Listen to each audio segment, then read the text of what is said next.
Buenas tardes, muchísimas gracias a todos. Primero, disculpas por el retraso. Ha sido un súper éxito de convocatoria y ha sido un poco difícil poder acomodar a todos, los que habíais hecho inscripción y los que no.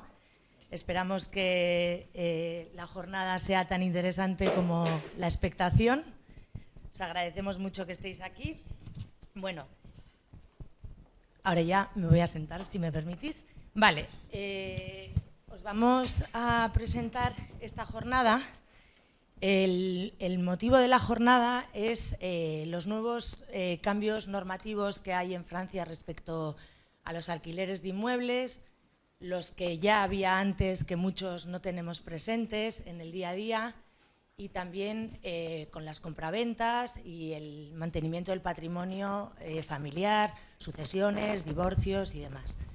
No vamos a poder entrar en el detalle de cada uno de los casos de los que habéis asistido aquí.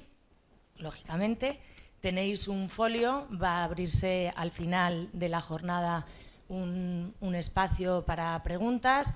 Aquellos que las queráis hacer a mano alzada, os pasaremos un micrófono, y aquellos que prefiráis hacerlas de forma privada, pues tenéis un folio, se lo pasáis a nuestros compañeros y las leeremos a los ponentes.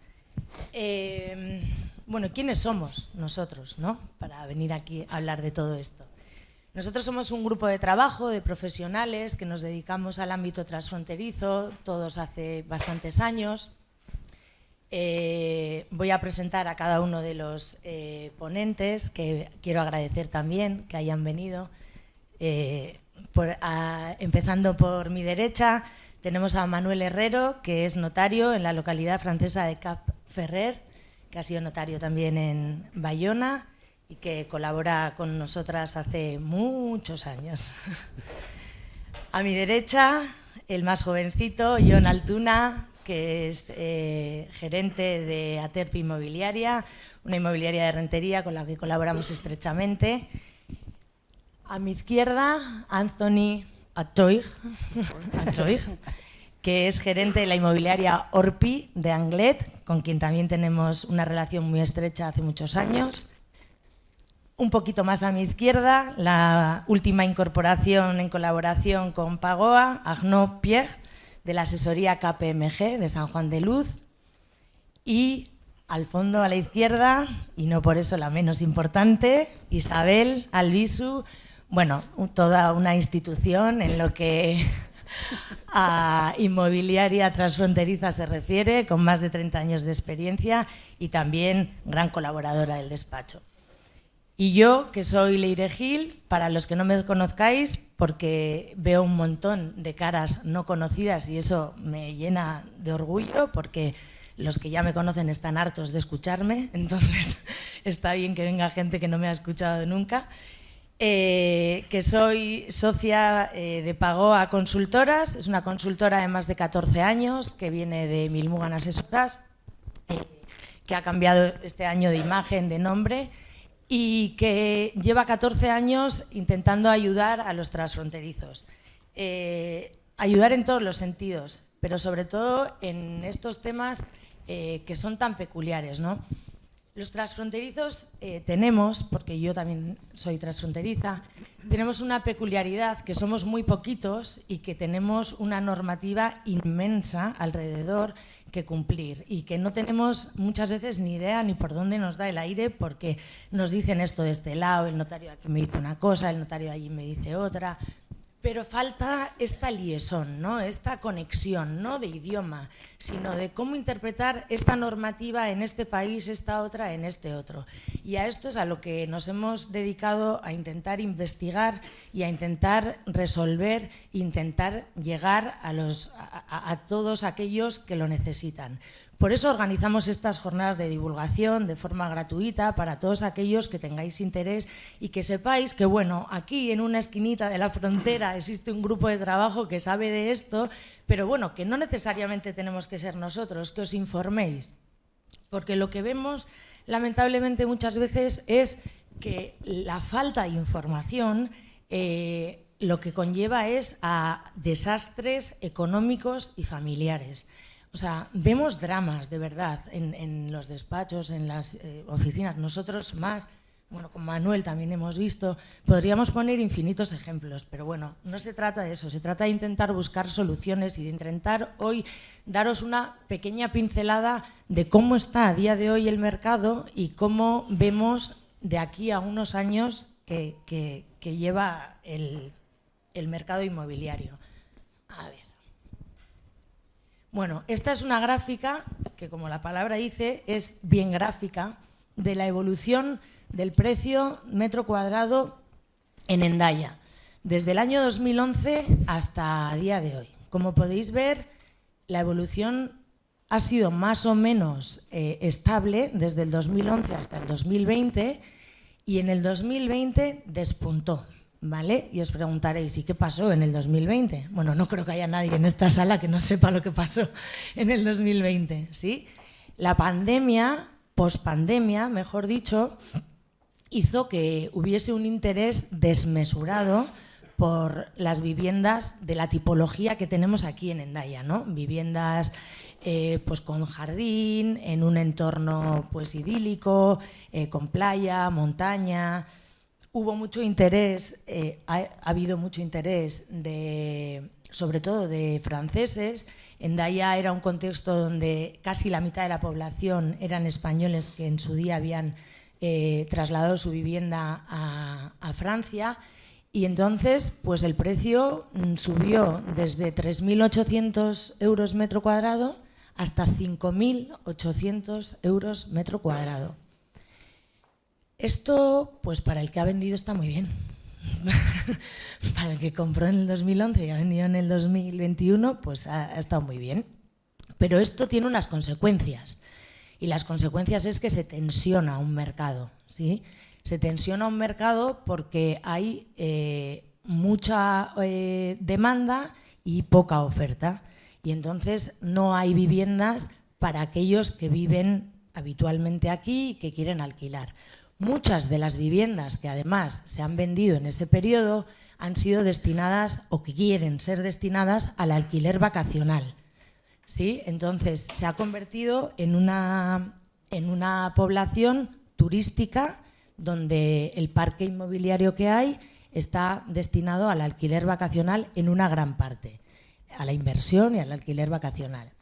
¿Esto qué ha provocado? Pues ha provocado que las administraciones reaccionen y que las administraciones legislen para intentar que esto tenga las menos consecuencias posibles para los habitantes de esta población que quieren alquilar una vivienda y no pueden, porque si entráis en cualquier página de inmobiliaria, o sea, en cualquier plataforma, quiero decir, no de que haya ofertas, no hay ofertas inmobiliarias y las que hay son, o sea, estratosféricas. Una persona no puede pagar 900 euros por un apartamento de 40 metros cuadrados. Más los gastos, más las tasas. Entonces, ¿qué ha pasado también? Que empiece a no ser atractivo para los inversores. Porque claro, si lo tengo que alquilar a un precio estratosférico porque he comprado a un precio estratosférico, empieza a dejar de ser atractivo. Esos precios van subiendo. Y además, ¿qué ha pasado? Que los tipos de interés han subido. Comprar al 0% estaba muy bien, al 0% de interés. Pero comprar al 4,5 pues ya no está tan bien, porque si tengo que soportar el 4,5 de intereses, más las tasas, más los gastos, pues la rentabilidad que me da ese apartamento es muy pequeña. Y entonces empiezo a pensar, ¿y qué tengo que hacer? ¿Sí? Bueno, entonces esto es el motivo por el cual queremos contextualizar la jornada de hoy. Vale, vamos a hacer una mesa redonda y vamos a ir a modo de preguntas, preguntando a los ponentes, valga la redundancia, las cosas que habitualmente cuando vienen personas como vosotros al despacho nos preguntan, ¿no?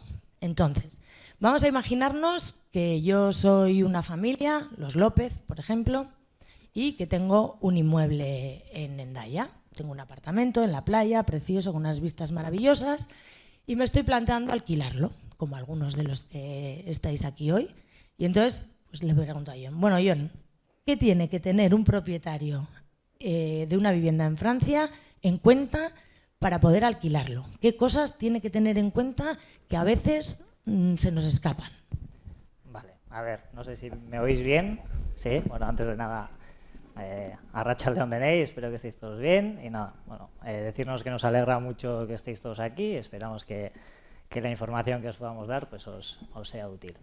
Bueno, respecto a la consulta que me hace Leire, que suele ser la primera pregunta, ¿no?, que suelen hacer los propietarios que están un poco preocupados o que quieren saber exactamente qué tipo de información tienen que dar para que el contrato que van a firmar o el alquiler que van a tener sea válido.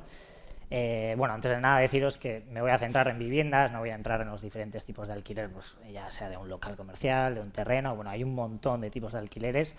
Vamos a hablar esencialmente de las viviendas, luego Arnaud va a especificar un poquito mejor si son alquileres, bueno, temporal, de larga estancia, si son conos y muebles. Al final la ley francesa es muy extensa y en este sentido, pues bueno, hay que tener en cuenta muchísimos factores porque hay un régimen específico para cada uno, aunque es verdad que muchos se acercan. Entonces, en cuanto a la documentación, esencial, que es un poco similar a la que se pide aquí también a la hora de poner una vivienda en alquiler, está evidentemente la escritura.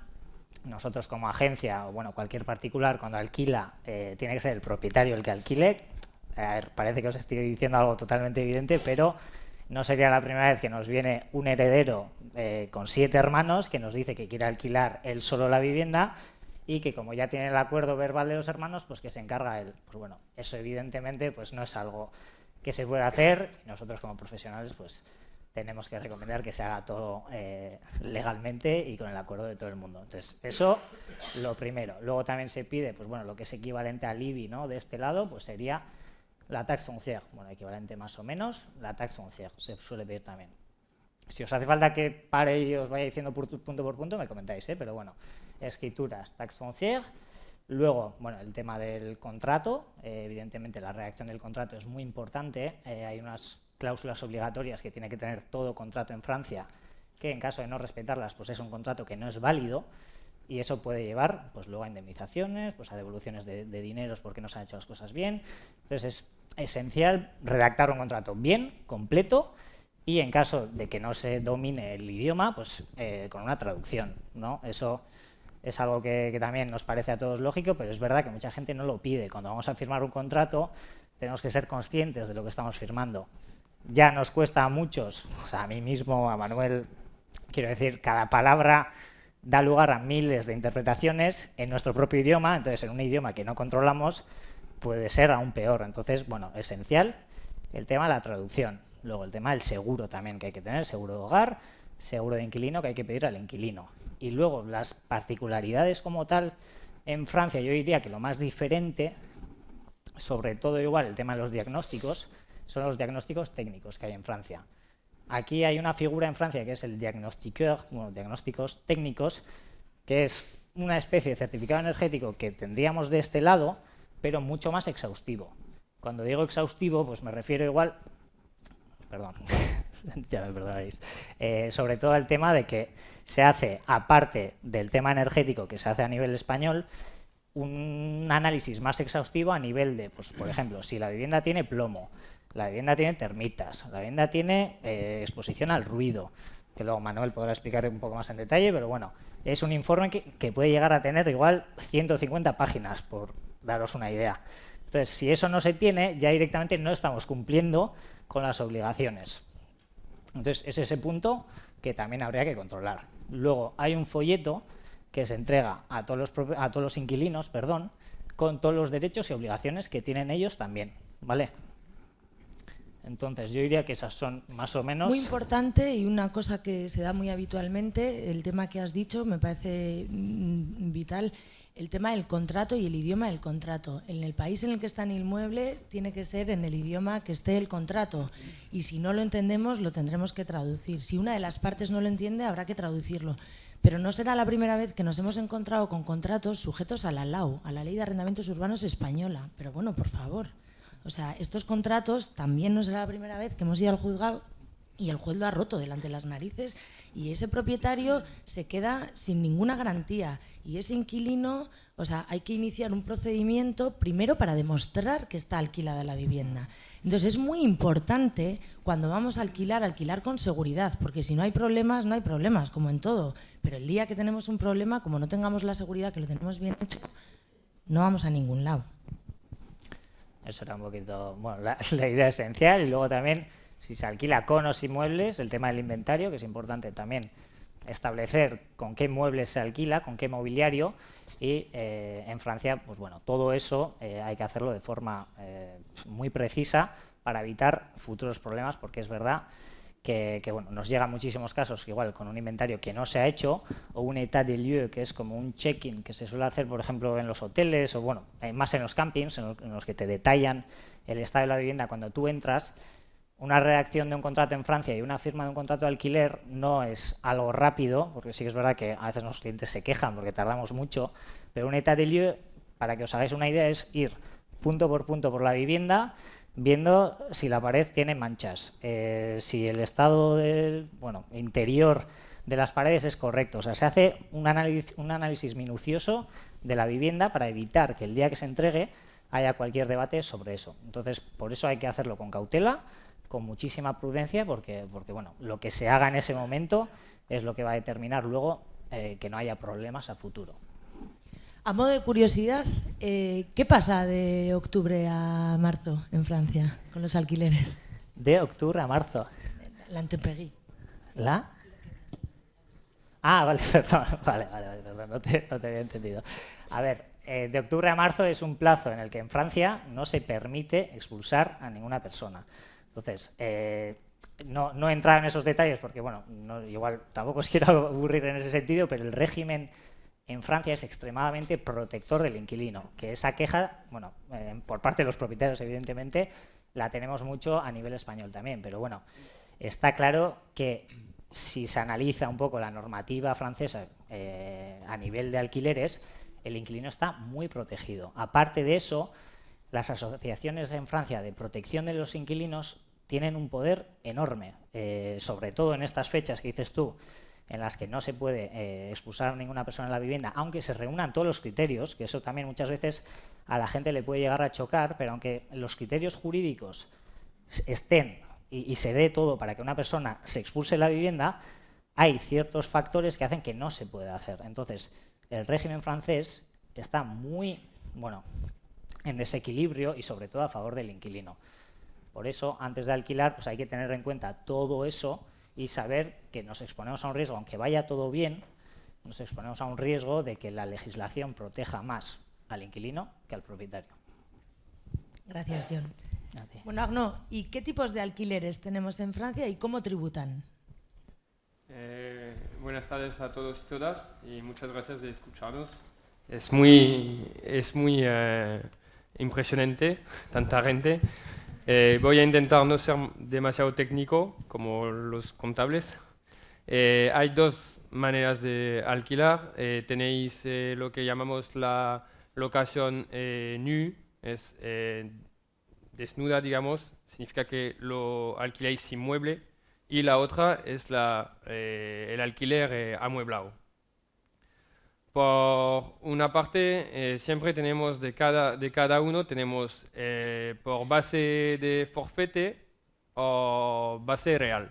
Significa que si corréis un alquiler de 10.000 euros al año para una habitación que no está amueblado, como estáis debajo de 15.000, vais a tributar sobre 70%. Y tenéis que hacer una declaración de IRPF en Francia. Porque el bien está en Francia, entonces tenéis que tributar en Francia. Lo que no recomiendo, voy a aprovechar para daros un poco de tips, de buen consejo, porque habéis hecho el esfuerzo de venir, así no vais a volver sin nada.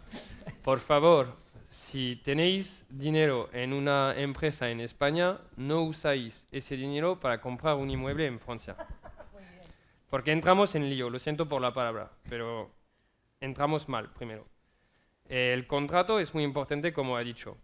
Después, si no usáis el régimen del forfete, tenéis menos de 15.000 de alquiler y no queréis porque tenéis más carga que 30% que podéis desgravar. Entonces se va al régimen, digamos, real.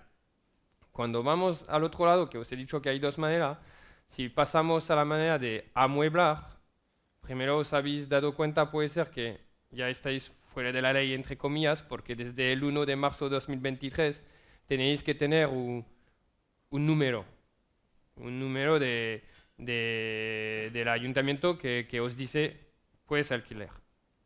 Entonces, después, en el amueblado, tenemos el amueblado clásico, digamos, que por el forfete tenéis una desgravación de 50%, y tenéis el turístico, que puede ser clase con 1 estrella, 2 estrellas, 3 estrellas. Aquí tenéis una desgravación de 71%.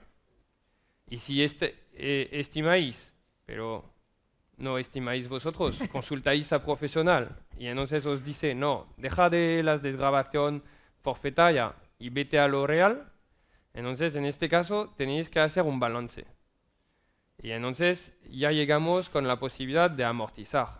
Entonces, ¿qué os permite esto? Os permite, y es un chollo entre comillas, que la Administración Fiscal, Hacienda, está mirando durante un tiempo, hace años que está mirando y que nos quiere modificar en 2024. Entramos más tarde, o puede ser, lo dirá mi compañero.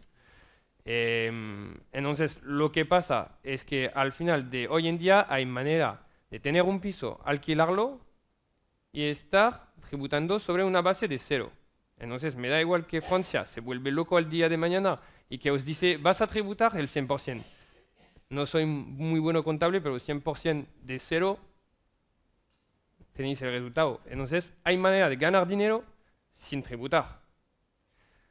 Ese si estáis en el sistema real, no con los forfetes. Vale, esa es la buena noticia, pero la mala noticia es que ¿qué cambio legislativo ha habido? ¿Qué pasa con las viviendas turísticas en Hendaya desde marzo del 2023? Es que ahora, con lo que ha dicho Leire antes, de tanto motivación a comprar un inmueble en el País Vasco, sobre todo culpa el COVID, que por ejemplo los parisinos y los de Bordeaux tenían la posibilidad de teletrabajar, pero no lo usaban. Y ahora se han dado cuenta de que con el COVID podemos hacer videoconferencia y todas las cosas, entonces venden rápidamente y ganan millones rápidamente, porque en París costaba, porque ahora en París está cayendo, pero costaba mucho, entonces es fácil aquí, si quieres una casa en Hendaya o en San Juan de Luz con vista al mar, 4 millones, ellos lo pueden poner. Entonces, lo que ha pasado, y también con unos gritos de los hoteles diciendo, es que ahora la gente se va en casa de alguien, tiene hasta el gimnasio, porque hay casas que si vais andando vais a ver cosas que no podemos imaginar. Entonces podéis alquilar San Juan de Luz, Hendaya, pero 10.000 euros la semana, una villa y tener su jardín muy grande, la sala de fitness. Y entonces, claro, hay gente que, voy a hablar, lo siento, un poco más la nueva generación, estar al hotel, en algo cuadrado que no puedo salir. Aquí tengo una villa, estoy con 7 parejas, amigos, tenemos jardín y todo. Entonces, claro, ha gritado un poco los hoteles y con lo que ha hecho como demostración Leire, ha pasado que el País Vasco, la comunidad vasca, ha puesto una ley diciendo en los 24 ciudades que hay, vamos a decir que tenéis que pedir ahora un número para poder alquilar. Y si tú tenías, porque ha dado idea a gente que tenía, por ejemplo, una casa que alquilaba sin amueblar, ha dicho, tengo una casa, ¿por qué no la voy a amueblar y ganar mucho más? Entonces, si tú cambias de destinación tu inmueble, dicen ellos que tienes que compensar. Claro, quieren limitar que vais al amueblado. Entonces, compensar. Pero si leemos el texto, la ley, compensar, no sé cómo se puede compensar, porque si tengo este edificio y si lo pongo amueblado, tengo que tener en la misma calle, en el mismo sentido, la misma exposición, casi igual, y me vais a decir, ¿vale? El del segundo, no, el del segundo es más alto que el primero, no es igual. Entonces, es una compensación que casi no es posible hacer. Entonces, eso hace que cambie un poco el mercado y que hay gente que dice, ¿qué hago con este inmueble? Entonces, lo he cambiado de destinación, no lo puedo alquilar, ¿qué hago? Entonces después, otro consejo, para que sepáis, hay 2 tipos que os permite no hacer compensación. Y claro, vais a perder un poco de rentabilidad, pero lo vais a poder alquilar. repito que antes tenéis que tener el número, que tenéis que pedir al ayuntamiento. Si no lo tenéis, si viene Hacienda, malo para vosotros. Entonces, lo que pasa es que podemos tener una derogación de 1 año que se puede reconducir si lo alquilamos a un estudiante durante 9 meses y si hacemos lo que nos da la gana durante 3 meses. Y podemos tener una derogación de 2 años si ponemos a alguien que destina su residencia principal en nuestro piso. Y se puede... el alquiler de vivienda habitual. Eso es. Y se puede, después de 2 años, reconducir de nuevo. Perdéis, claro, un poco de interés, perdéis un poco de rentabilidad, porque en el caso de una semana muy fácil en San Juan de Luz o lo que sea, a 10.000, 10.000 al mes para una vivienda habitual, no lo vais a poder alquilar. Entonces vais a perder de rentabilidad. Gracias, Arnaud. Quiero hacer un apunte. Si tienes un inmueble en Francia, tienes que tributar en Francia, como bien ha dicho Arnaud, en la modalidad que sea, pero si vives en otro país, tienes que tributar también en el otro país, tienes que declarar. El convenio de doble imposición, al que tantos y tantos nos agarramos, no dice que no hay que declarar, dice que no se pagará por el mismo impuesto siempre que esté sujeto dentro del convenio. Y lo que viene a decir es que nos descontará lo pagado en el otro país. Pero hay 2 obligaciones, la real, donde está el inmueble, y la personal, donde yo resido. Y donde yo resido por obligación personal tengo que declarar mis rentas mundiales. Y ahí también está el apartamento de Hendaya, señores y señoras. Hay que meter en la renta de España, en el caso de los españoles, el alquiler del apartamento de Francia y deducirse por doble imposición lo que se ha pagado en Francia.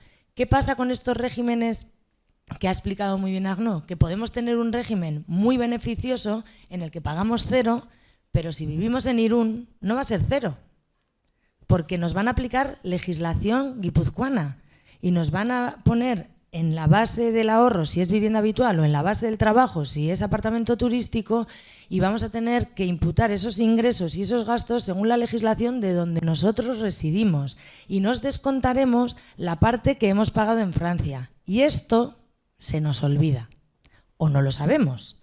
Y esto es muy importante porque en los últimos años Hacienda de Guipúzcoa tiene conexión con Hacienda francesa y tiene, a través del 720, de estos 2 modelos informativos, de la ley antifraude y demás, tiene toda esa información. Y esto es muy importante que sepamos que lo tenemos que declarar, porque el día que vayamos a vender ese bien, porque el día que vayamos a hacer cualquier transacción, nos van a pedir los 4 últimos años, con intereses de demora y con sanción si no he sido yo el que lo ha regularizado. Entonces esto tenerlo en cuenta también, ¿vale? Y una cosa, también lo que os está diciendo a un final un poco Leire es que cuando venís a consultarnos, decirnos todo y aparte de esto, todo para que podamos asesorar mejor y en conjunto. Lo que quiero decir también es que cuando tenéis que tributar en Francia haciendo la declaración, también hay 2 modos. O me digáis todo lo que tenéis de aspecto mundial, entonces también en España hay todo, y entonces el impuesto se basa en una parte, por ejemplo, de 8%, porque hemos calculado. Si no lo hacéis y me digáis nada, será por retención a la source, retención también con una base al 20% o lo que sea, según cómo os corresponde. Entonces, a veces también está mejor ser más transparente o decirnos lo que tenéis para que, puedo usar ahora esta palabra, tenemos la posibilidad de optimizar. Y a ese momento realmente me gusta porque estamos haciendo una optimización. Y es un muy buen consejo para vosotros, muy importante. Vale, vamos a pasar a Anthony porque nos vamos a extender.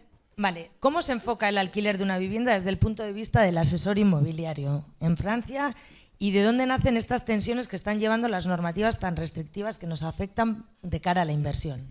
A ver,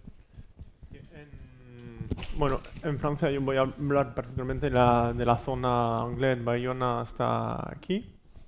es que es muy tensa la situación por varias razones. Es que primero, bueno, han subido muchos los alquileres y como decía John, también las leyes que protegen a los inquilinos, el propietario está muy preocupado de, ¿y si no me paga el inquilino? Pues he comprado, tengo que una hipoteca que pagar, etcétera, porque son pleitos de 2, 3 años para poder echar a un inquilino que no paga.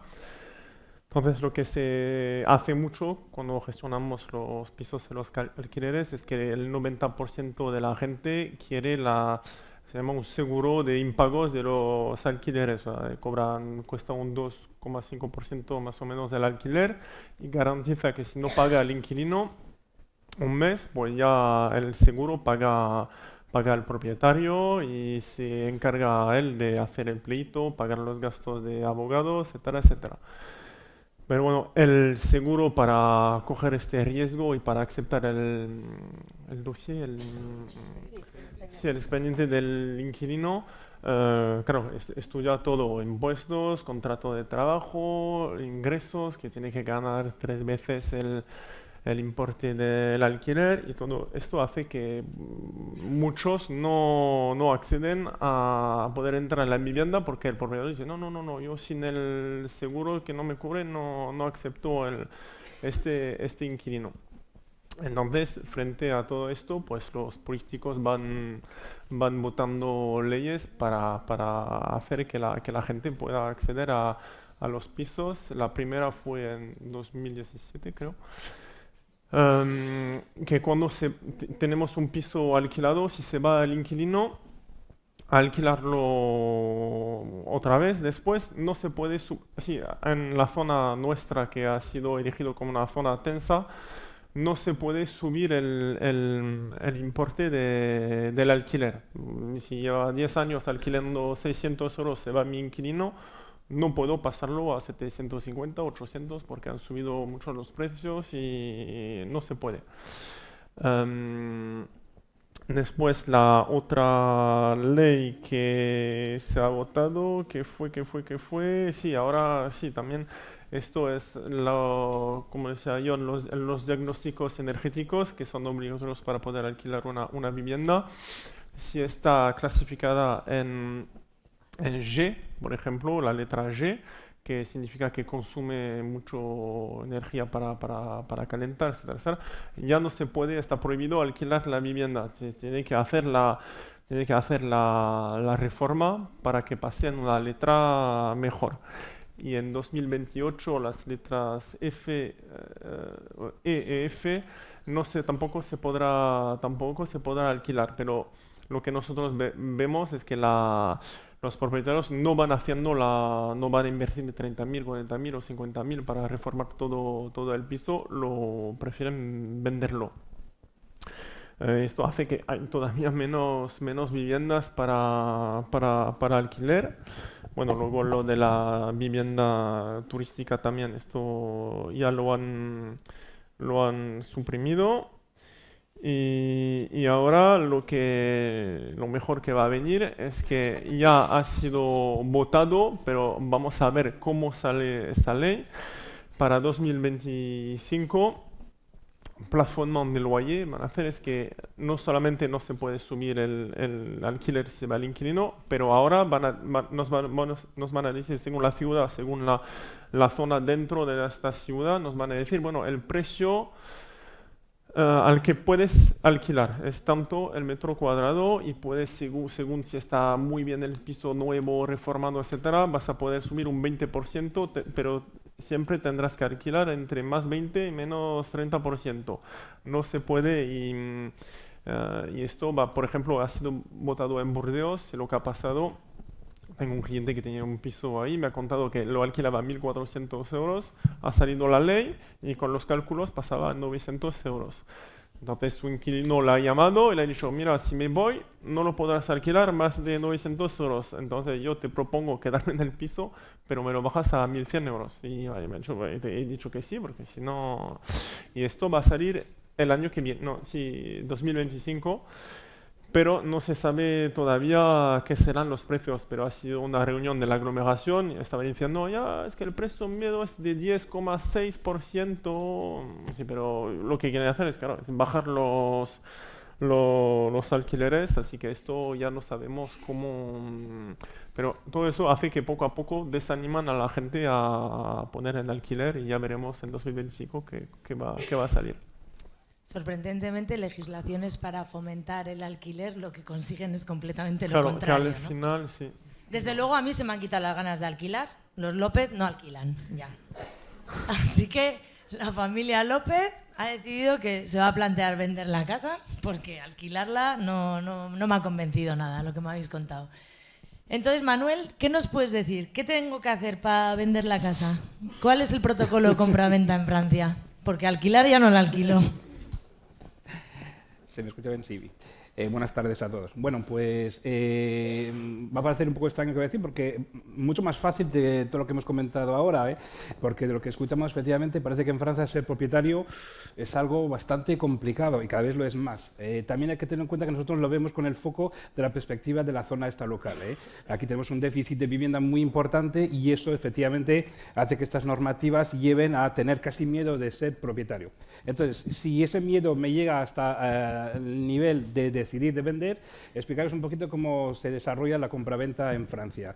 En Francia, el notario tiene una función, desempeña una función muy importante, ya que pues, acompaña a los clientes, ya sean vendedores o compradores, desde el inicio. Es decir, cuando ustedes tienen la intención de vender un piso, un bien en Francia, puede, si quieren ustedes, y yo les aconsejo, por supuesto, de hacerlo, integrar al notario desde el inicio de la operación. Es decir, he encontrado un comprador, desde ya puedo ir a consultar al notario. Incluso lo puedo ir a consultar antes. Les recuerdo que, como en España, la consulta del notario en Francia es gratis.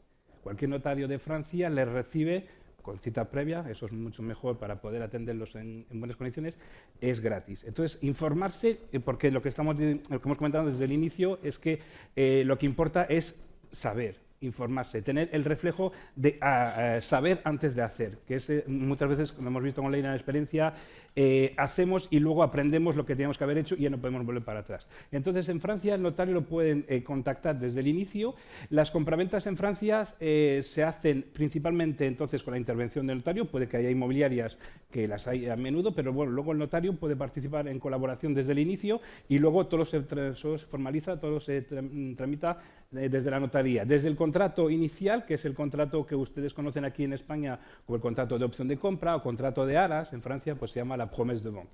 Entonces, desde ya el notario interviene ahí y ahí hace todo el trabajo el notario ya de investigación, de control, porque los diagnósticos estos que os han comentado John y mis compañeros, esos diagnósticos el notario también los va a necesitar para la venta. Es decir, no es que sea gratis vender. No es gratis alquilar, pero tampoco es gratis vender. Hablaré luego de lo que es la fiscalidad, que también es otro tema, porque me decido a vender porque el bien ya no lo puedo sostener, visto la normativa de alquiler, pero también tengo que tener en cuenta a ver si el mercado que está ahí arriba es interesante y a ver la fiscalidad también que me incumbe. Arnaud os ha comentado algo muy importante en cuanto a sociedades. Cuidado, si tenéis un bien vía una sociedad española, efectivamente, y ahí reitero lo que acabo de decirles, informaros antes, ir a consultar el notario antes y si no es el notario, por lo menos un profesional especializado en derecho francés y en fiscalidad, porque las sorpresas pueden ser muy grandes y muy desagradables. Entonces el notario, interviniendo desde el inicio, les puede asesorar primero en la firma del primer contrato, el contrato de promesse de vente, y luego pues en ese contrato hace todos los controles necesarios. Tener en cuenta también, porque aquí en España la figura del notario es muy parecida, pero la manera de trabajar es muy diferente. En Francia, el notario francés tiene una obligación de controlar la eficacia del contrato, de la operación. En España controla la legalidad. Es decir, en España, si usted está en la legalidad, el notario se lo dice muy bien. En Francia tiene que ir más allá el asesoramiento del notario. Es decir, que primero tiene que ser, por supuesto, legal la operación, pero también tiene que ser eficaz para el cliente. Es decir, que yo tengo que asesorar al cliente sobre toda la operación. Es decir, tiene que saber el cliente todas las consecuencias que va a conllevar esa operación. No solo que me desprendo de una propiedad o compro una propiedad, porque me pongo en el lugar del vendedor, porque hemos hablado de alquiler, pero puede ser igual para el comprador. Que yo sepa en qué condiciones compro y cuáles son las consecuencias de hoy y de mañana. fiscales y no solo fiscales, también jurídicas. Entonces, eso el notario le va a aportar esa información que es fundamental y eso pues, permitirá que se firme ese primer contrato para luego llegar al segundo, que hay un plazo bastante grande y eso, a diferencia de España, somos mucho más lentos en Francia porque la normativa es mucho más pesada. Bueno, ya intuyen que en Francia la normativa nos gusta. Sale Napoleón ahora mismo en pantallas, fue uno de los que nos invitó a desarrollar cada vez más lo que llamamos hoy en el mundo entero administración. Les invito a ver esa película, os va a inspirar. En ese sentido, nos gusta mucho la norma en Francia y tenemos un problema de que la norma muchas veces es un freno y ahora mismo pues, tenemos nosotros los profesionales que ayudaros a que esa norma no sea un freno, pero os permita desarrollar vuestro proyecto de venta en este caso, y ahí intervenimos los notarios para asegurar ese trabajo, asesoraros en la totalidad de la operación para que sea eficaz, y también nos encargamos de hacer todo el trabajo hasta el final. Es decir, que en Francia el notario se encarga también de todo lo que son los trámites de registro y de impuestos. Está todo integrado en Francia. En Francia, cuando pasan la puerta de una notaría para una venta o una compra, la totalidad de la operación será llevada a cabo por el notario. Cuando ustedes salen de ahí con, si son vendedores, con el impuesto de plusvalía pagado, y la firma presentada en el registro, y para el comprador, pues con el título de propiedad inscrito y los gastos, la fiscalidad del comprador también abonados. Entonces, en Francia tenemos esta figura del notario, que además a nivel de herencias lo veremos seguramente a lo mejor también, interviene muchísimo en asesoramientos, en acompañamientos de los clientes. O sea que vender o comprar, pero en este caso vender en Francia, pues fácil. Por comentar peculiaridades que a veces sorprenden a las personas que no están acostumbradas a hacer trámites de este tipo en Francia, es el notario el que cobra el importe de la venta de la vivienda, y es el notario quien se lo transfiere al vendedor. Esto a veces sorprende. Sorprende mucho, El sí. contrato de compromiso también hay que hacerlo en la notaría. Es recomendable Es hacerlo recomendable en la notaría, hacerlo. se puede hacer en la inmobiliaria también, pero es recomendable hacerlo en la notaría porque allí queda depositado también Los fondos. los fondos de ese anticipo. Y otra peculiaridad, hay 10 días de retracto. Sí, cuando se compra una vivienda en Francia os dan derecho de cambiar de opinión sin consecuencia ninguna, siempre y cuando sea usted un particular o sea y además compre una vivienda.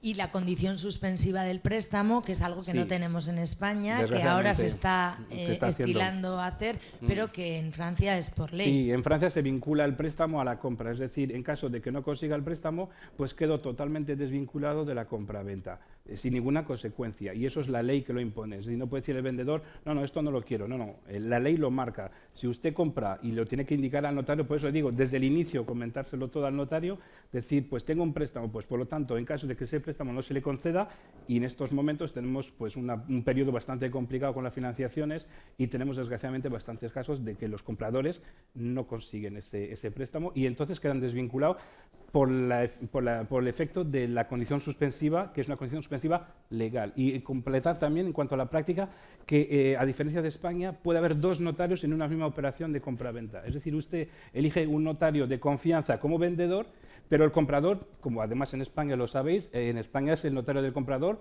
que es el comprador que elige, es el comprador que elige el notario. En Francia, cada parte puede tener su notario sin coste añadido. Al final, quien paga el coste de los dos notarios es el comprador, porque es el comprador que paga los gastos, al igual que en España.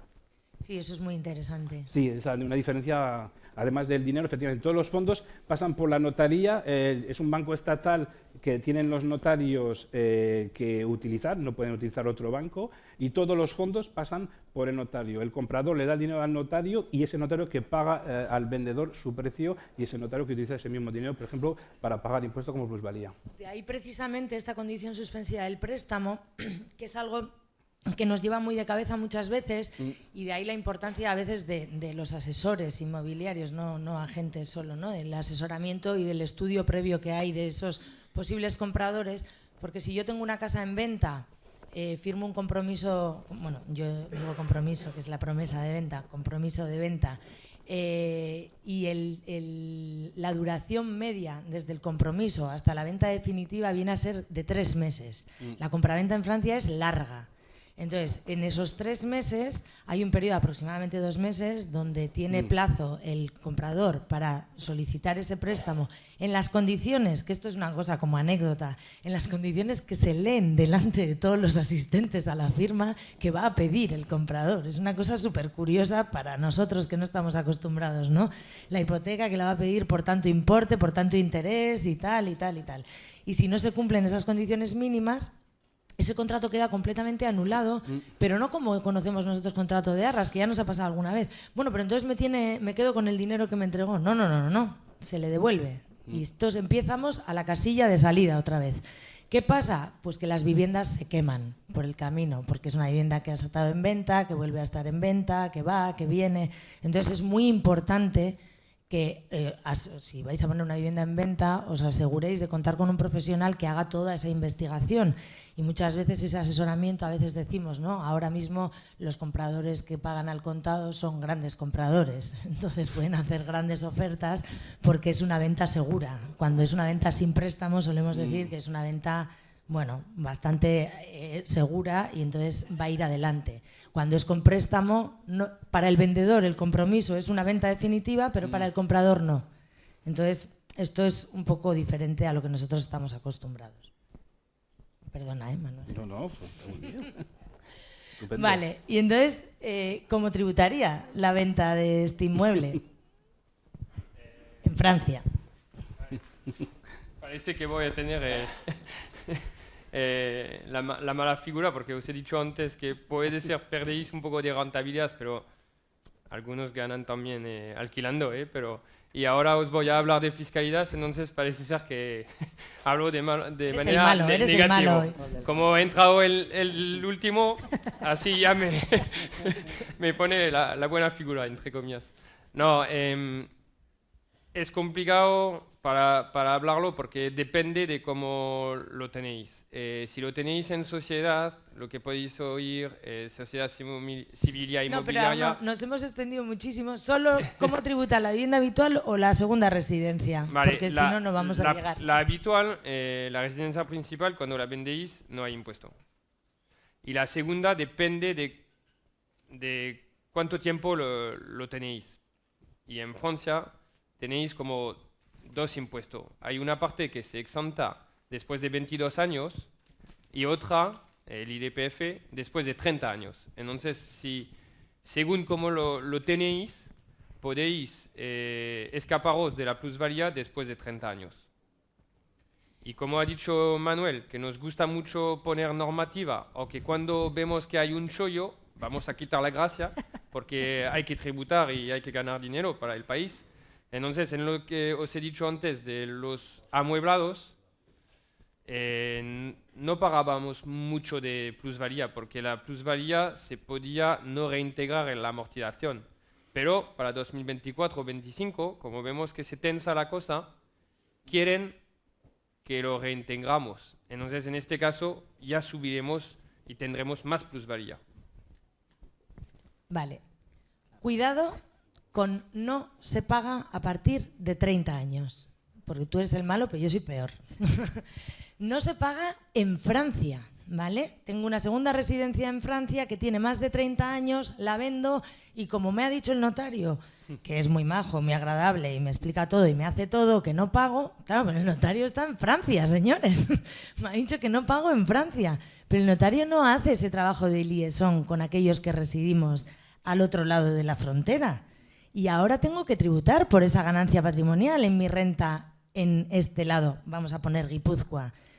En Guipúzcoa somos afortunados porque tenemos coeficientes de actualización que van actualizando el valor de adquisición del bien en función del paso de los años. Esto quiere decir que cada vez vale un poquito más ese bien. Me costó 100.000, pero como han pasado muchos años, con este valor de actualización, ahora vale valor fiscal, el precio de adquisición 130.000, pero lo he vendido en 200.000. Ya, bueno, pero como lo tenía hace más de 30 años, ¿no? Pues ya está. Ya está, ¿no? Guipúzcoa te va a cobrar, ¿vale? Convenio de doble imposición, me deduzco lo que he pagado en Francia, si es 0, pues me deduzco 0. Y pago en Guipúzcoa lo que me toque. Y cuidado, porque ha dicho muy bien Arnaud, hay dos impuestos en Francia, el fiscal y el social.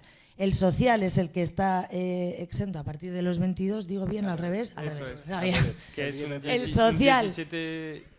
7,5 para no residentes, que me lo he aprendido hoy, Manuel. Eso es.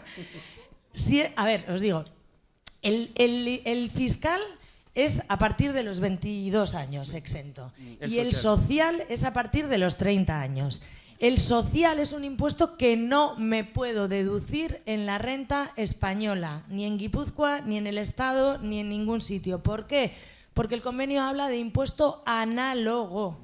Y análogo no es el social, porque España en ninguna de sus 5 administraciones fiscales tiene un impuesto social a la ganancia patrimonial.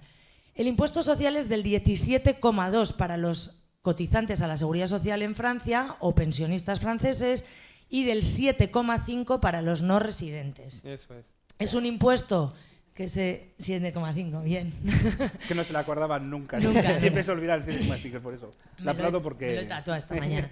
El 7,5 para los no residentes es un impuesto que en el 2016 fue la última vez que Europa denunció a Francia diciendo que este impuesto no se lo podían cobrar a los no residentes, pero Francia con su arte normativo y le ha dado la vuelta 1000 veces y estamos todavía esperando sentencia europea. En su día ya hemos recuperado estos cargos, lo que pasa es que ahora no hay una sentencia a partir del 2016. Entonces, mucho cuidado con esto, porque esto sí que hemos tenido verdaderos dramas. O sea, hace 15 días un señor que ha vendido una casa en Las Landas, que ha pagado, no hacía 30 años, ha pagado 5.000 euros de plusvalía en Francia, estaba contentísimo y no está tan contento cuando ha salido de la oficina y tiene que pagar 35.000 en Guipúzcoa, en abril. Entonces, ¿qué pasa? Que no se había asesorado previamente. Otra vez volvemos al inicio. Ya veis que esta casuística transfronteriza es muy importante, el asesoramiento previo, porque a veces me quedo solo con lo de un lado y con lo de un lado no me vale para el otro, ¿vale? Entonces, esto es muy importante. El tema de la plusvalía fiscal de las ganancias patrimoniales es muy importante. El social estará exento los 7,5 después de 22 años. Se exenta a los 22 años. Y el 30%, que es el fiscal, después de 30. De 30 años. Lo había dicho bien. Me habéis corregido. Lo había dicho yo, primero lo he dicho bien y luego al revés, pero bueno, da igual. Vale. Bueno, Isabel, ¿tú cómo ves el mercado inmobiliario con tu experiencia y las tendencias que ves a futuro, tanto en España como lo que ves en Francia por los clientes que tienes, que han invertido en su día en Francia y que ahora, ¿qué están haciendo? ¿Cómo se ve la cosa?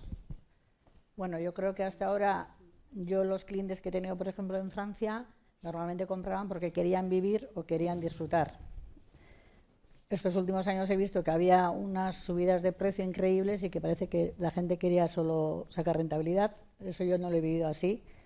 Entonces yo, escuchándoos a vosotros, pues da miedo tener un piso en Francia, porque al final no sabemos qué hacer, ni si vender, si alquilar, si nada.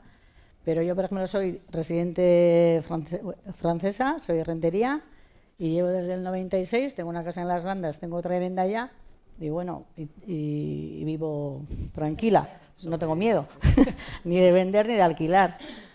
Pero sí que veo que estos 2 últimos años, después de la pandemia, se han disparado los precios a unos precios que yo nunca había visto eso. Y promociones, por ejemplo, que yo he vendido en el 2008-2009, he visto venderlos ahora a unos precios que eso, o sea, no se podría haber imaginado jamás el promotor cuando los vendía. Y eso ha ocurrido solo ahora. Eso, como tú decías antes, el precio había sido mucho más sostenido. Siempre se comparaba, además, España con Francia, con que la diferencia era que en España antes pasó que había un 100 y pico % que se conseguían los préstamos, no había un endeudamiento, no estaba ahí eso ahí bien mirado porque se soportaba todo tipo de préstamo y ahí vino para mí la gran burbuja. En Francia eso no ocurría porque siempre se ha mirado muy bien el 33,33% de endeudamiento. España eso ya lo ha aprendido, ya no lo hace desde el 2011 más o menos, ya eso no ocurre. Entonces ahora yo estoy viendo que en Guipúzcoa, yo hablo de Guipúzcoa, no de España, y sobre todo de Rentería hacia aquí también, San Sebastián, Rentería, toda esta zona, yo veo que está en un ligero crecimiento. Estoy viendo que las economías están saneadas, que la gente empieza a querer invertir otra vez porque el banco no debe dar nada, y entonces los alquileres están dando una rentabilidad que jamás han visto ahora mismo en el otro lado. Y lo que hace falta es producto, porque la gente quiere invertir y no hay donde invertir. Y aquí, en cambio, veo que ahora mismo ya no se vende nada porque se han quedado los precios estancados, y parece que la gente no entiende que cuando algo no se vende hay que ir bajando los precios, tanto en España, en Francia, en Alemania y en China. Entonces ahora no se vende, y entonces si no se va a vender, tener un piso, una casa, una cosa a un precio desorbitado que ya nadie quiere, pues es estar en un escaparate pues para nada, porque al final yo cuando llegué, por ejemplo, al mercado de Rentería, pues veníamos yo tenía una cartera de bienes del 2008 y eran unos precios que eran imposibles de venderlos porque había cambiado totalmente la economía. Entonces había que hablar seriamente con el cliente y hablarle, bueno, pues hay dos opciones. Una es alquilar, otra es quitarlo de la venta, porque estar así es solo quemas el producto, y la otra es bajar a la realidad y entonces ver si te compensa o no te compensa y cuál es el proyecto. Si tu proyecto es comprar otra cosa, pues no le des tanto valor al dinero, sino haz el trueque de lo que te va a valer con esto, qué vas a conseguir, y ese bien ahí pues no te va a hacer nada, por lo tanto a valorar. Y eso es lo que creo que no está pasando ahora aquí, porque están los bienes ahí, nunca bajan y no se venden. Bueno, como venimos de unos precios estratosféricos, pues la gente ahora no quiere. Cuesta. Nos cuesta subir, no, pero al bajar pues nos cuesta más. Es lo que pasa. Tú, Anthony, ¿cómo ves el tema de los inversores y en Francia? ¿Cómo ha afectado los tipos de interés a las inversiones? En Francia hablo de la zona. Sí, nuestra zona. Sí. En la zona inversores ninguno, de momento. No hay ninguno. Porque pues la rentabilidad es mala, porque no sabemos en 2025 a qué precio se va a poder alquilar.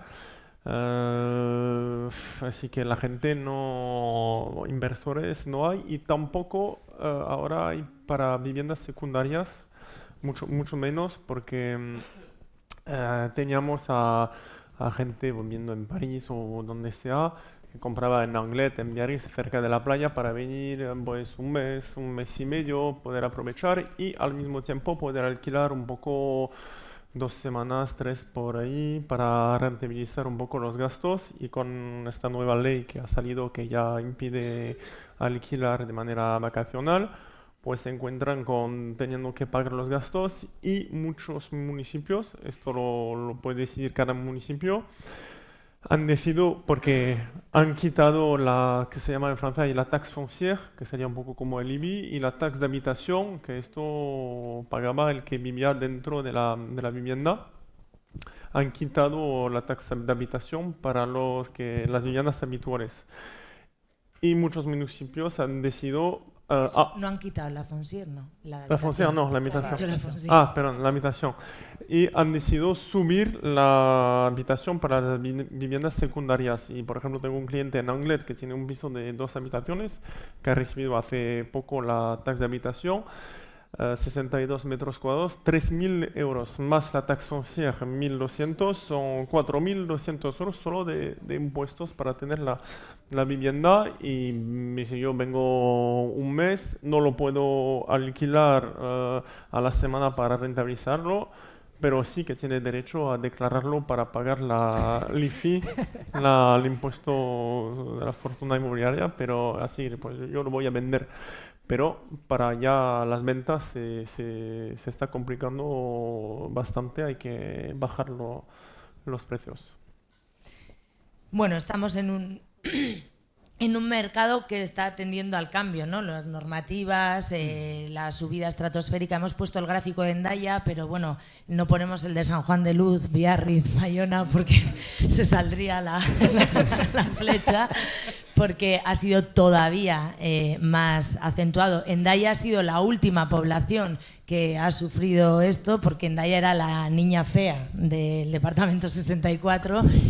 Los parisinos no querían invertir nunca en Hendaya, siempre decían hasta máximo San Juan de Luz, máximo San Juan de Luz, y luego ya empezaron a decir, bueno, Hendaya, si es bonita, si tal, porque claro, no había. O sea, está todo, hablamos de Hendaya porque es lo que nos toca más cerca, pero estamos hablando en general de todas las poblaciones.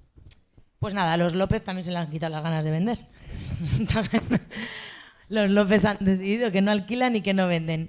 Con lo cual, lo vamos a mantener en el patrimonio familiar y se lo voy a dejar a mis hijos. Yo tengo 3, ¿qué te parece?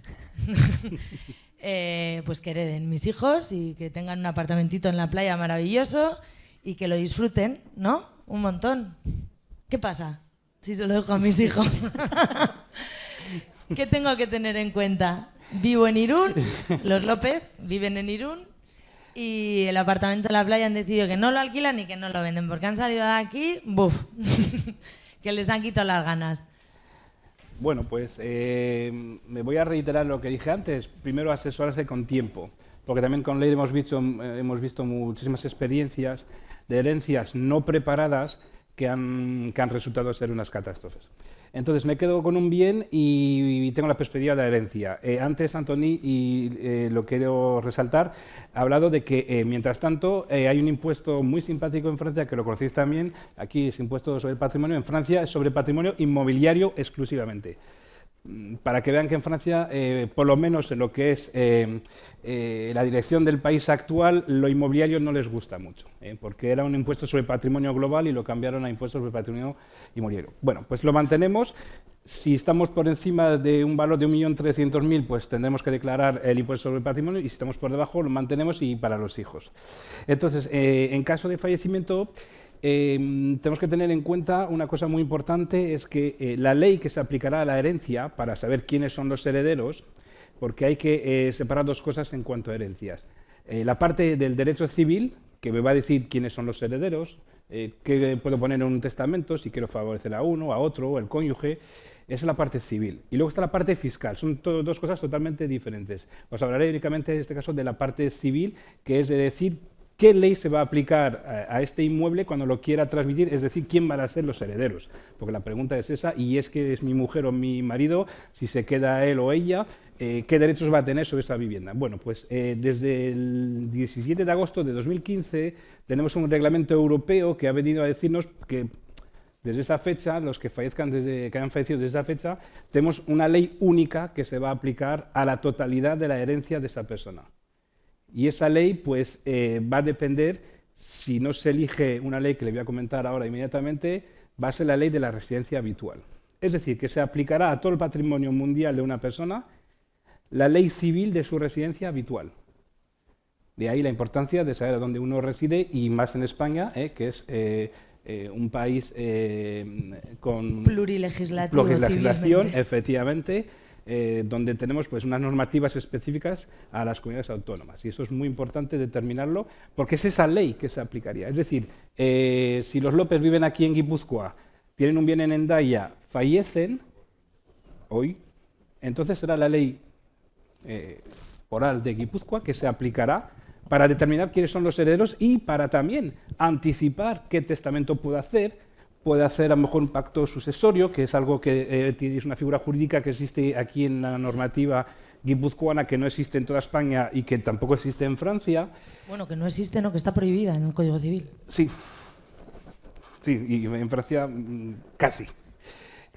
Entonces, la ley civil es la que va a mandar quiénes son los herederos. Entonces, según la residencia, se aplicará. Pero también puedo decidir aplicar la ley de mi nacionalidad. Y entonces, supongamos que la familia López vive en Hendaya, pero son de aquí, ¿no? Entonces, la ley francesa, pues, han venido a una conferencia y han visto que la ley francesa complicada, y siempre es complicado en Francia. Entonces, vamos a elegir una ley que me viene mejor, que además leo los periódicos, escucho la radio y me estoy más informado de ella. Eso es realidad sociológica. Entonces, elijo la ley de mi nacionalidad, y en este caso hay debate, pero bueno, entre nosotros los juristas estamos totalmente de acuerdo sobre si podían elegir la ley española y más concretamente la ley civil vasca, que estamos hablando aquí del territorio nuestro, que es muy importante. No está hoy un compañero notario de San Sebastián, Javier Oñate, que en ese sentido tiene unos argumentos imparables en mi sentido, y entonces totalmente de acuerdo con él.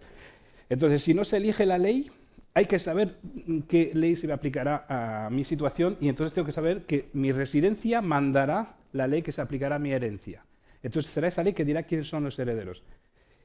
Muchas personas piensan que haciendo testamento en España, viviendo en Hendaya, lo tenemos todo resuelto. Y yo les invitaría a asesorarse. Volvemos a lo que les he dicho antes. Anticipar una herencia es el mejor modo de que esa herencia se pueda realizar de la mejor manera posible. Voy, porque no nos vamos a extender hoy en explicar toda la legislación de sucesiones. Seguramente haremos una jornada específicamente de esto. Ya hicimos hace 4 años, tuvo muchísimo éxito, pero da para una jornada completa.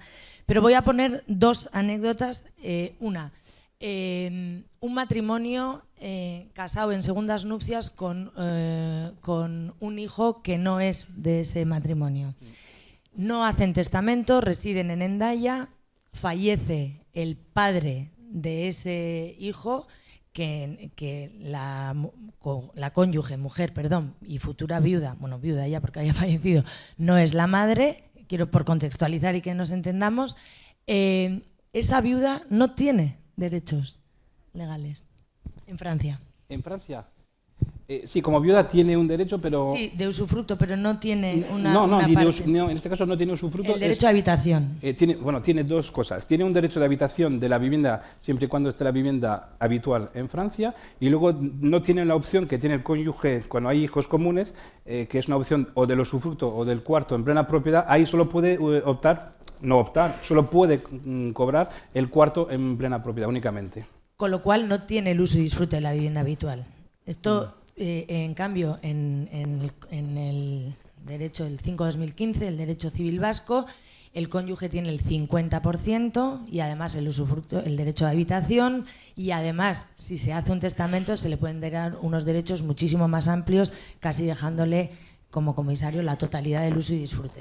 La diferencia entre la ley civil vasca y la ley francesa en depende de qué casos es abismal.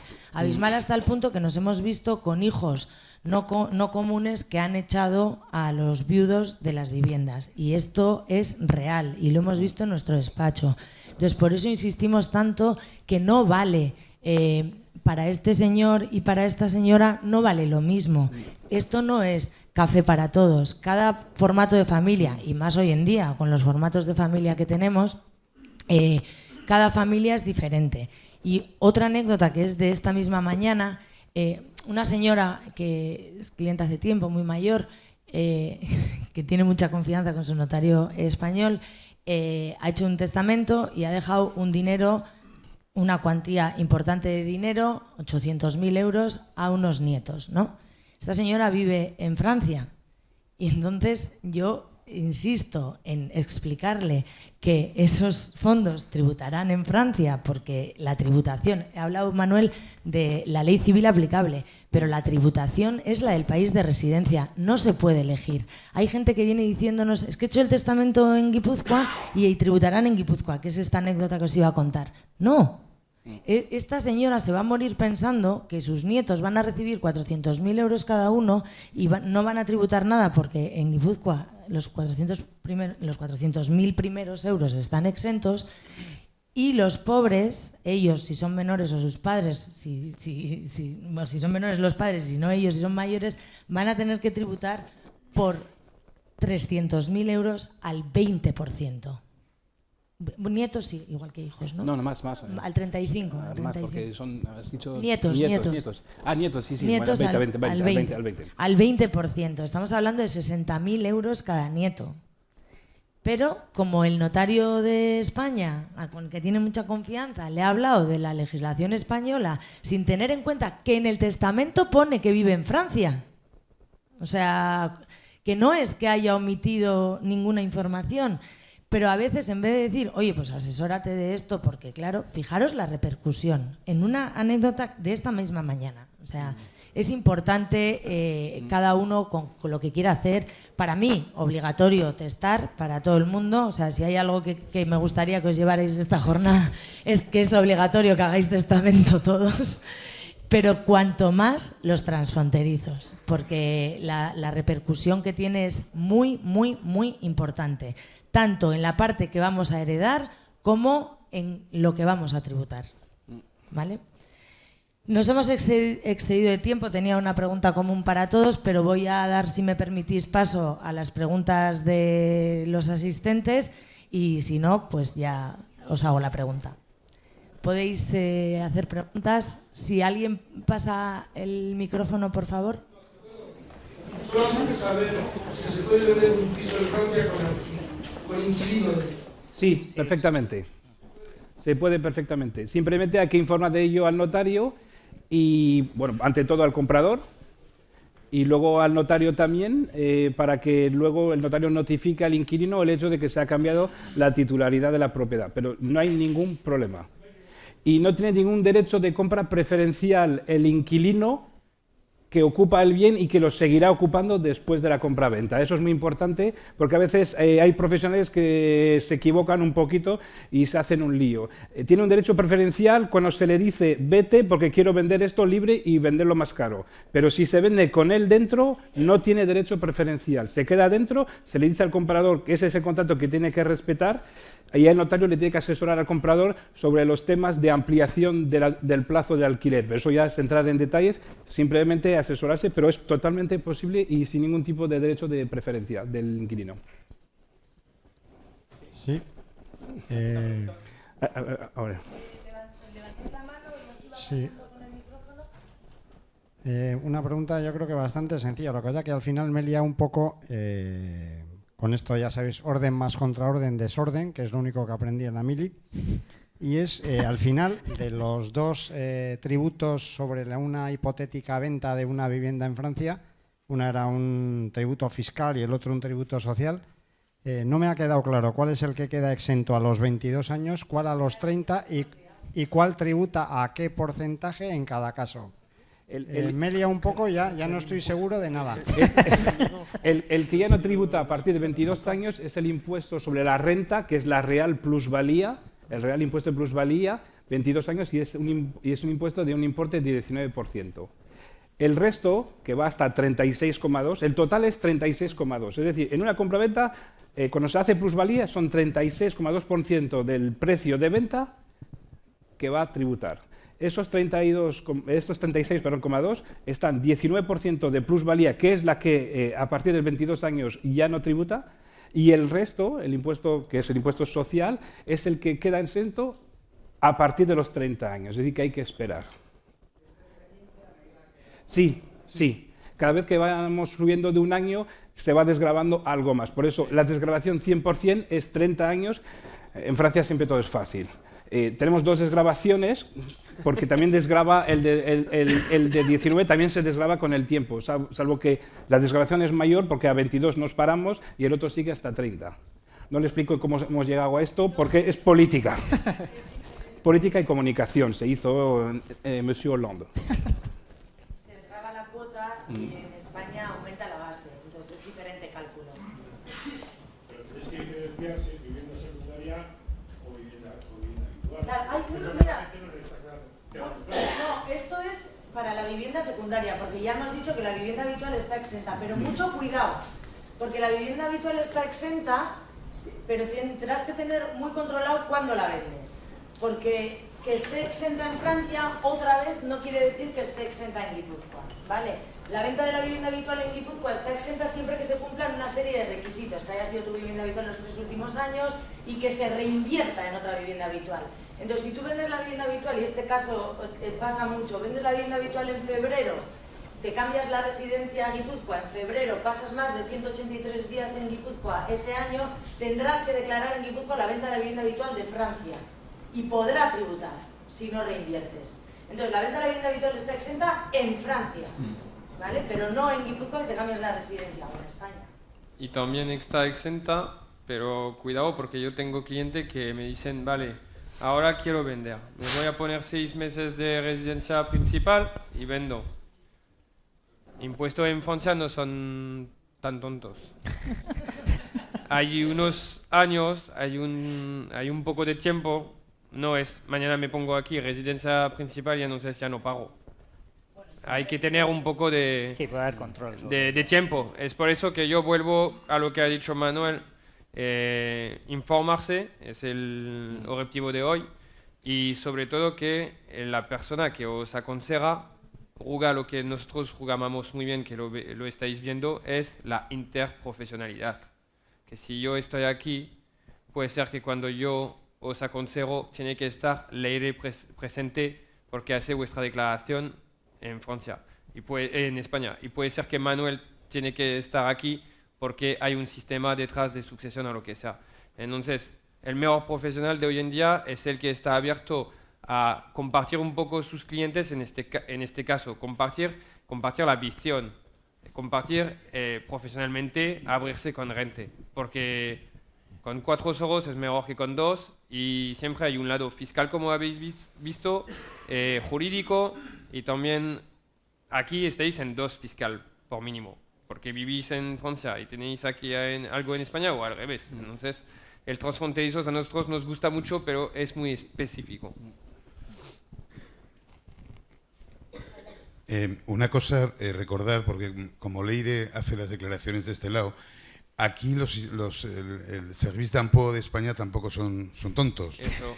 Entonces, como los López han decidido vender la vivienda, los López, cuando compraron la vivienda, cambiaron toda la instalación eléctrica, pusieron tal cual, y como de este cote de aquí somos muy de llevar la pasta en efectivo y pagar las obras allí para ahorrarnos la TVA, cuando luego se va a declarar la plusvalía aquí, se dice, claro, es que yo, compré el piso, pero luego metí, vamos a hablar en francos, 100.000 francos para rehacer la casa. Si no hay factura con todos los requisitos, TVA, etcétera, no valen devis, no valen presupuestos, no valen recibos en un papel. Hace falta factura y acreditación del pago, porque si no, sobre eso que verdaderamente invertimos en la vivienda, no lo podremos incluir como coste de adquisición.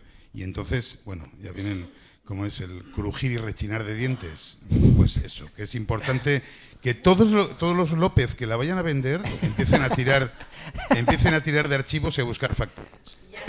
Ya no hablamos si compraste el terreno y si hiciste la casa. Y fuiste pagando, toma tú, ¿no? Digo, por si acaso, que es muy rico entonces cuando te ahorrabas la TVA, pero que luego, pues eso. Leire, pero facturas legales con el IVA francés, porque están en Francia esas obras. Claro, pero no contratos realizados a obreros españoles. Porque Tiene esa inversión no se puede Tienen declarar. que ser facturas legalmente en el país donde se está establecido. Pueden ser obras, pueden ser empresas españolas que están habilitadas para trabajar en Francia y que tienen toda la tramitación. No vale decir un pago ilícito. No, pero eso es. Bueno, aquí está el señor notario que lo tiene que verificar. No es la primera vez que nos encontramos una piscina que no está. O sea, que aparece. Tuvimos una vivienda de un cliente vendida en la Unifoc de Diarri, comprado en el año 86, que la rehizo entera, y la han puesto, como se suele decir, mirando a Cuenca. Es algo muy frecuente, incluso los franceses, ¿eh? Yo he tenido muchos clientes que son albañiles y los fines de semana se dedican a hacer muchas cosas. Y llega la venta, que no es algo que sea su herencia habitual, plusvalía y el tema de factura. Dice, pero lo he hecho yo todo con mis manos y mi esfuerzo. ¿Cuánto vale mi esfuerzo? Y cuando le digo que 0, Delicado. lo pasamos un ratito mal. Yo le mando a París, que todo se vota en París, y yo no soy responsable de nada. Pero, como decía Terano, pues nos toca a nosotros a veces un poquito dar la mala noticia. Asesorarse siempre antes, incluso antes de hacer una obra. Porque seguramente en el momento de la obra mejor lo pienso y no tengo el reflejo de... Y cuando tenemos acceso a profesionales que además si no cuestan nada, pues aún mejor, por lo menos para tener esa información en el momento y saber lo que me espera. Yo siempre lo que digo al cliente es que se firme o no se firme, tiene que saber lo que hace o lo que no hace. en cuanto a sus consecuencias. Eso es muy importante. Y eso siempre, cada vez que se da un paso, yo creo que el transfronterizo no puede dar un paso sin informarse antes, porque el paso aquí cuesta mucho más que el paso en cualquier sitio que estemos en un país único donde la normativa es única. Aquí un paso es increíble y si pasan el puente, bueno, has visto los peligros, ¿eh? Sí, al hilo de lo que comentas. Pregunta, por favor. Perdón, simplemente al hilo de lo que comentaba Manuel con el tema de las obras, también es verdad que nos pasa mucho con gente de aquí que compra en el otro lado. Cuando vamos a hacer una valoración, suele ser una pregunta clásica, a ver si se ha hecho alguna obra y si se tiene la autorización. Bueno, el 99% de las veces no se tiene y la gente considera que los metros que ha añadido son metros que tenemos que tener en cuenta, pero no son metros reales o declarados. Entonces, que hay que pedir autorizaciones y hay que tener todo bien si luego queremos tener la repercusión. Pero, sí. Que se ha hecho en un apartamento de 40 metros, 80 metros. Digo, es que vale, tiene 80 metros ya, pero que está vendiendo 40 metros. Eso es. Sí, quería preguntar, si yo, por ejemplo, vendo un... Ya estoy aquí. Vendo una propiedad en Francia que vamos a ponerle que cuesta 1,5 millones. Yo, en primera residencia, pero yo me vuelvo a España, pero allí compro o reinvierto la mitad de ese capital. ¿Qué pasa con la otra mitad? Que pagarás en función del precio de adquisición de esa vivienda si te vuelves antes de los 100, o sea, si pasas 183 días en España, tendrás que hacer la declaración en España bajo la legislación española. En este caso, si hablamos de Guipúzcoa, bajo legislación guipuzcoana tendrás que cumplir la reinversión y habrá que calcular qué parte no has reinvertido, si la casa que has vendido tenía hipoteca, se descuenta, o sea, hay que hacer el cálculo, pero la parte que no has reinvertido tributará. Vale. Leire, pero si tiene más de 65 años, no. Si vende la vivienda... La habitual, eso es. ¿Que la vivienda? Si tiene tienes, más sí. de... ¿O la persona? La persona. Estoy exonerada en Guipúzcoa. Claro, es buena.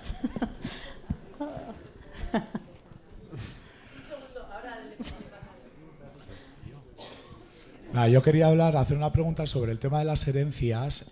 Bueno, tengo entendido que el heredar un piso en Francia, pues por ejemplo para mi hermano o lo que sea, el que herede el piso, pues bueno, el porcentaje es bastante más grande de lo que se paga en España, ¿no? Entonces quería, bueno, si me podéis decir en caso de hermano qué porcentaje es y luego también si compensa el que también he oído que hay esa vertiente, el de en vida, el legar a esa persona que va a heredar en el testamento y todo, esa vivienda ya libre de cargos, pagada y todo, el ponerla a su nombre mientras que tú sigues siendo usufructuario hasta el fallecimiento, vamos. Y entonces después no tiene que pagar ese porcentaje tan alto. No sé si se puede hacer o si viene mejor una cosa o la otra económicamente al heredar. Un inciso. Ahora Manuel contesta con el porcentaje de los hermanos. Con el tema de las donaciones, o sea, en sucesiones hay convenio entre España y Francia. España y Francia es uno de los pocos países europeos que dentro del convenio de doble imposición están las sucesiones incluidas. No lo hay con otros países, ¿vale? Pero están incluidas las sucesiones mortis causa, es decir, cuando ya te has muerto. Pero intervivos, donaciones, no están incluidas. Con lo cual, cuando hacemos donaciones, y está muy bien que hayas hecho esta pregunta, hay que tener también mucho más cuidado todavía. Aquí sí que tienen que saltar todos los warnings. ¿Por qué? Porque las donaciones están sujetas en los dos países, ¿vale? Y la legislación en cuanto a donaciones fiscales es la misma que en sucesiones, o sea, no hay ninguna ventaja por hacerlo antes de tiempo, el porcentaje es el mismo y el abatamán, o sea, el descuento también es el mismo. Y ya tengo. Me queda poco. Sí, la fiscalidad, donación y herencia en Francia es única, es una sola y misma. En este caso, entre hermanos, estamos en una tasa, en un gravamen, en una tasa impositiva del 45% por encima de la desgravación mínima, que son de 15.932. Es decir, un impuesto tremendo. Entre hermanos es un impuesto tremendo. Eso se aplicaría tanto a herencia como a donación. Haciendo un matiz sobre lo que acaba de decir Leire, la herencia tributará sobre el valor del bien en ese momento. La donación lo que nos permite hacer es lo que usted está comentando: si donamos únicamente la nuda propiedad y nos quedamos con el usufructo es una parte del derecho de propiedad, de que me quedo con el derecho de usar y disfrutar de la vivienda, es decir, que la puedo ocupar o la puedo alquilar, pero la propiedad ya no es mía. El día que quiera vender, la tengo que vender, si he dado el viso a mi hermano, la tengo que vender con mi hermano. Entonces, esa puede ser interesante, ¿por qué? Porque dominamos la tasación a fecha de hoy. Si uno es joven, porque el usufructo en Francia va según un baremo, que es un baremo fiscal, es decir, impuesto por la administración, es único. Entonces, según la edad del que da, el que se reserva el usufructo, pues entonces la donación puede ser liquidado el impuesto únicamente sobre el valor de la nuda propiedad. Entonces, quitamos ese valor del usufructo de la base imponible, y lo bueno que tiene Francia, que no tenéis vosotros aquí, es que en el momento del fallecimiento del usufructuario, tributación cero en Francia. Es la única buena noticia que os doy hoy fiscalmente desde Francia.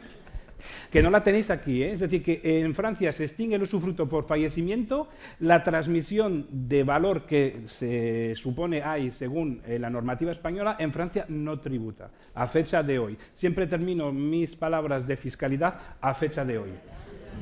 ¿El usufructo no tributa? No, cuando se consolida el usufructo con la nuda propiedad no hay que hacer ningún trámite y además no hay que tributar absolutamente nada. No, digo, ha dicho, le hace la donación, se reserva el usufructo, sí. le dona la nuda tributa propiedad 45. y si el usufructo también tributa. No, ahí el 45% se aplicaría. Supongamos, el usufructo vale 50% y la nuda propiedad 50%. Entonces yo me quedo con el usufructo 50% y doy los 50% que corresponde a la nuda propiedad. El impuesto va a ser calculado sobre ese 50%, al 45%.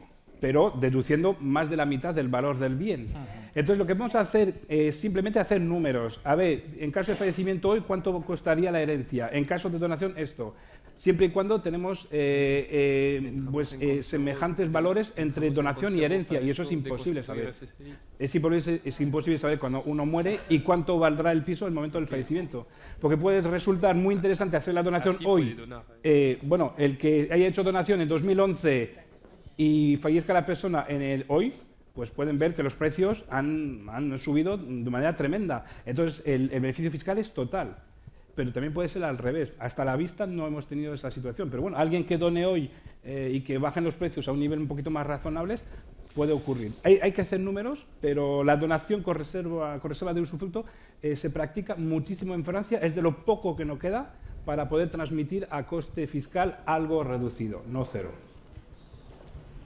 Había una pregunta por aquí, más que nada para que lo escuche el resto.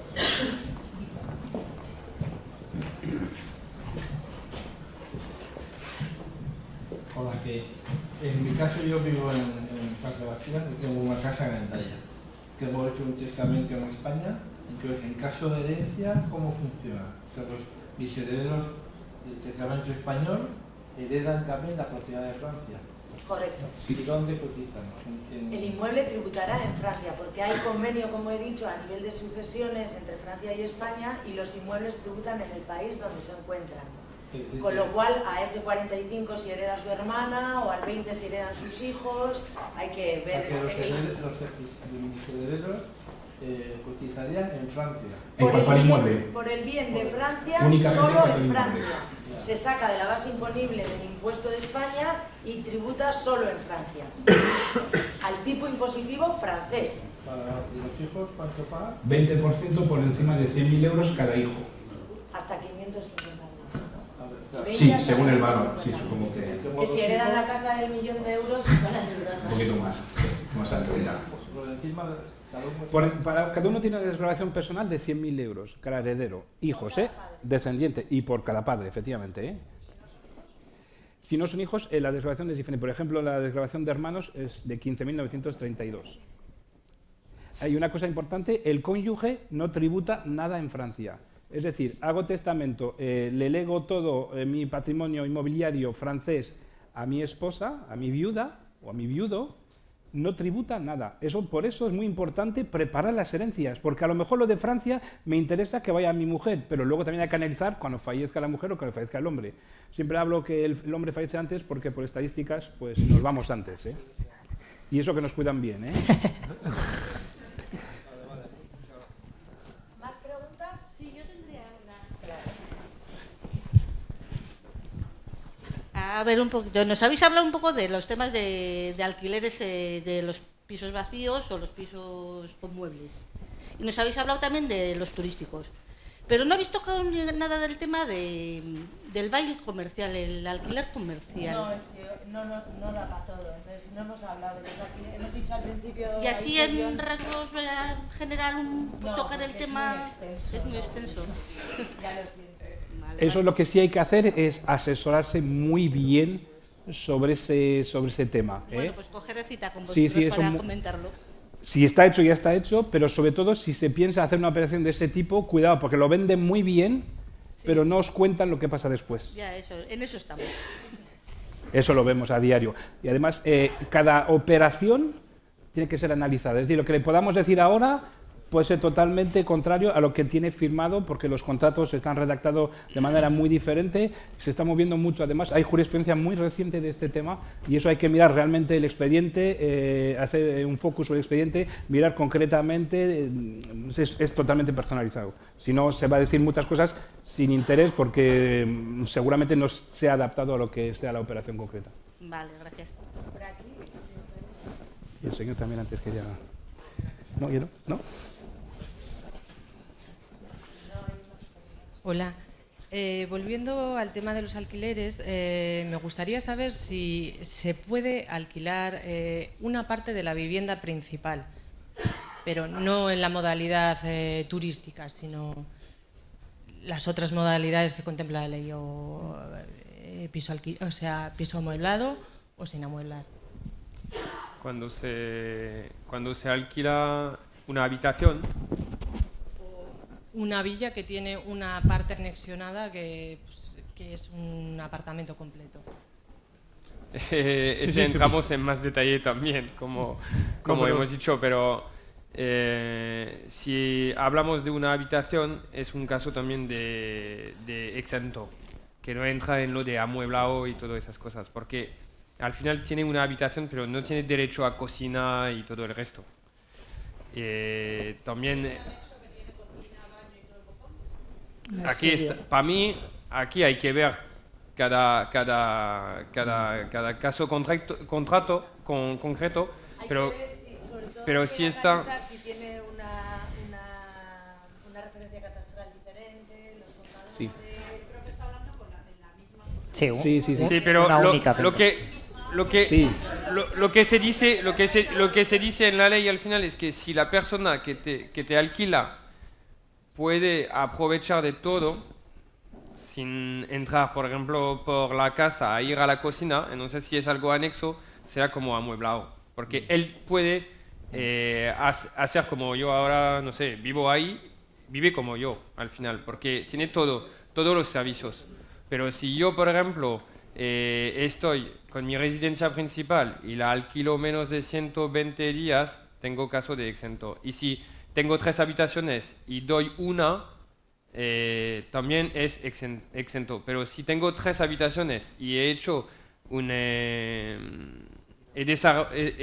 anexo al lado con toda la equipación, es amueblado. No, es una entrada aparte, o sea, es otra planta con su piso completo. Es como si fuera un lo único que se Sí, contempla, están unidos, son contadores. Lo que permite la ley es alquilar lo que es una habitación dentro de una unidad habitacional. Eso. Es decir, a partir del momento que tenemos una unidad por separado, es decir, lo que llamamos la cabaña al fondo del jardín, que cuando uno va a ver la cabaña da gusto ir a vivir ahí, ¿no? Ahí estamos hablando de 2 unidades habitacionales.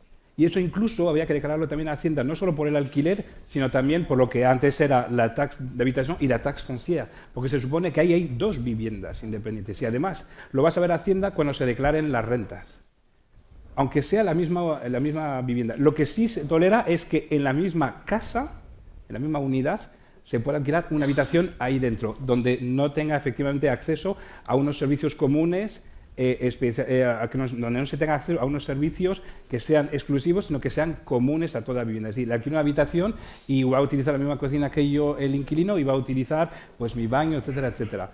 Si es la vivienda en el fondo del jardín o por separado totalmente, ahí tenemos 2 unidades. En principio ahí no nos permitiría hacer la excepción. No. Se correría un riesgo. Habría que hacer la declaración y Sí, y había que ver si se puede, porque ahora estamos hablando incluso en la posibilidad de poder alquilarlo. Es que ese es el problema que tenemos. Y mucha gente pues juegan con el hecho de que no, es mi vivienda habitual. Sí, el solar, pero estamos un edificio aquí, otro edificio atrás. No tenía más que decir. No me quería extender en el horario, como hemos empezado un poco tarde, bueno, acabamos un poco tarde. Lo que quería comentaros, agradeceros que os hayáis quedado hasta el final. Tenemos un proyecto para el 2024 de una newsletter y un blog donde iremos enviándoos a aquellos que queráis estar informados sin ningún tipo de compromiso, información específica para transfronterizos, artículos que iremos escribiendo en diferentes sentidos de toda esta temática. Para finales del 2024 también habrá creo que una sorpresa, algo inédito que queremos poner en marcha, un proyecto que queremos poner en marcha también de forma gratuita para los transfronterizos. Y como hemos dicho que lo importante es asesorarse previamente, y como no podemos ser buenos en todo, por eso estamos aquí todos que compartimos nuestros conocimientos, cada uno en su área, queremos ofreceros, como nos hemos americanizado un poco, un descuento. Porque mañana es el Black Friday y entonces para aquellos que quieran hacer una consulta, pues bueno, es un poco así gracioso. Tenéis un código de descuento que podéis hacer la reserva por la página web y contamos con cualquiera de los profesionales. Llamamos previamente para saber de qué queréis hablar y podemos hacer en coordinación cualquier consulta, porque creemos de verdad que con una consulta se pueden evitar muchos disgustos. Y por agradeceros que hayáis estado hasta el final, y si tenéis alguna pregunta particular, tenemos la oficina de Pagoa aquí abajo al fondo y os invitamos a unas cervecitas, un vinito y unas patatitas por haber aguantado hasta aquí. Muchas gracias.